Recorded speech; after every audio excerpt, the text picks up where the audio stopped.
Well, my name is Jan Bretschneider. I'm the owner of Restaurant Roots and also the chef. And we're in sunny Southbourne.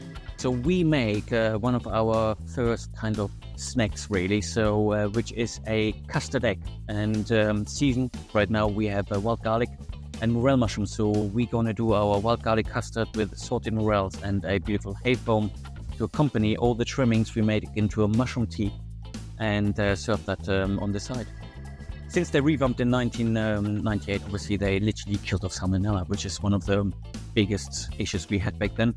Also, it gives us a confidence because everything is traceable from the egg to the hen to the food they use. It's the provenance. Working together with the food agency,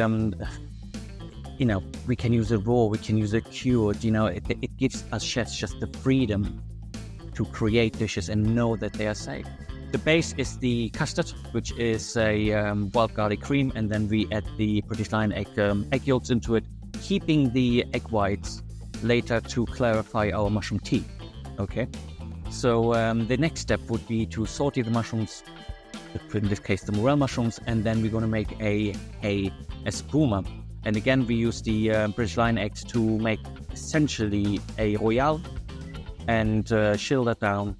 And put that into our ISI charger and heat that again up to 50 degrees and hold it. We then go on and make our mushroom tea from all the trims of the mushroom. We have a base stock and then we clarify it with the egg whites which we reserved of the British Lion eggs and serve that tableside.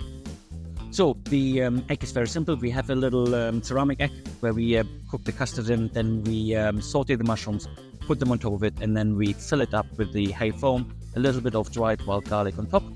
And then we have, on the side, we have a little teapot, a glass teapot, where we put our mushroom tea in, and then we serve the tableside with a bit of wild garlic oil. There we have our wild garlic custard egg with mushroom tea.